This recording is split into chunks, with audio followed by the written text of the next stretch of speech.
Hello everyone and welcome to Solo Cose Nove. Today we're going to see the pros and cons of the Lumix G80 camera. Let's start by saying that this is a camera that I really love and it will remain in my heart for a long time. From a certain point of view, perhaps I like it even more than the Lumix G9 that we saw last time, which is the queen of the Micro Four Thirds as regards photography. But with this one I felt much safer because I bought it cheaply second-handed and therefore I take it with me without worries. But let's start with the pros.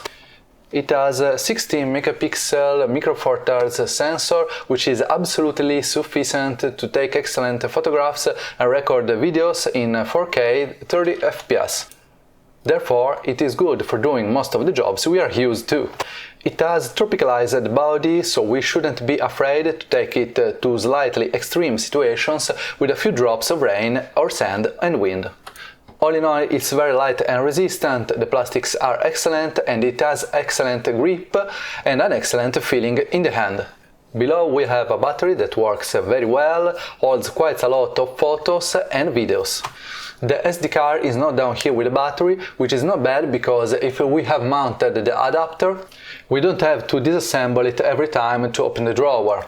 We find it at the body's side, only one SD card, not two as in the Lumix G9. It's stabilized, it already has a 3.5mm microphone audio input here along with the remote input for the remote shutter release. And these are all pros. Regards connections, HDMI is small and this could be a problem for someone because it is certainly less stable than the large HDMI. It has a micro USB input which unfortunately, this is a big malus, does not recharge. Tiltable screen allows you to see very well what you are recording. You can orient it above, below, to the side, therefore absolutely perfect, and you can close it from the side of the camera to avoid scratching it. It also has a built-in flash, not very powerful, and can be directed upwards, but only forwards. Someone has unscrewed the screw on the side that holds the arm in place, so you can orient it upwards. But in the end, it's not very powerful, so I advise you to use an external flash, perhaps someone like we have seen before, like the Godox 350 or 685. Software side instead, it really has a lot of features, all the ones we could wish for. For example, focus picking for manual focus, the zebra and the highlighting of the burn parts of the photo, and so on and so forth.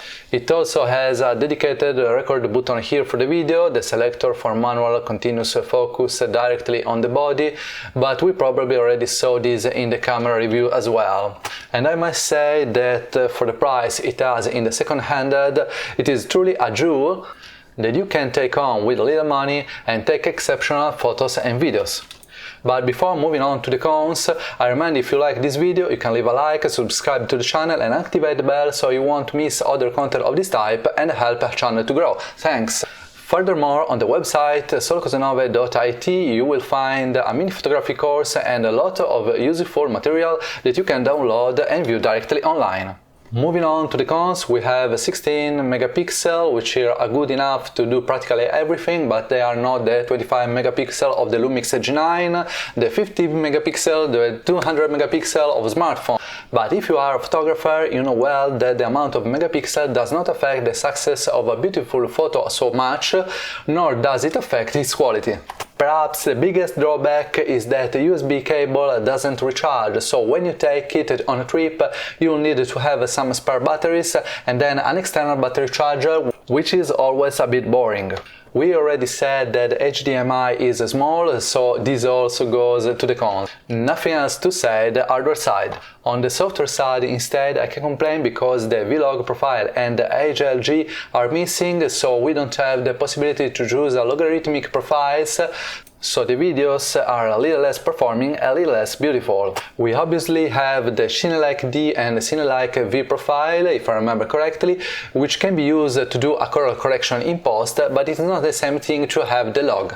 Autofocus is a little bit slow, you can configure it better with a few tricks, but you will never be as good as the last test camera that have face detection. I don't want to advertise for one or another, but you know well that I have Panasonic heart. Among other things, they don't even sponsor me because I bought all these cameras by myself. Well, let's say that as the pros and cons, I've told you more or less everything. I love this camera anyway, and I highly recommend it. If you're on a budget but still want a camera that has a lot of features, perform well, resistant and lightweight, this is certainly an excellent purchase. However, I leave the Amazon link in the description to buy it and various advice for lenses, which are certainly more important than the camera bodies. Thanks for following me today and see you in the next exciting video. Bye!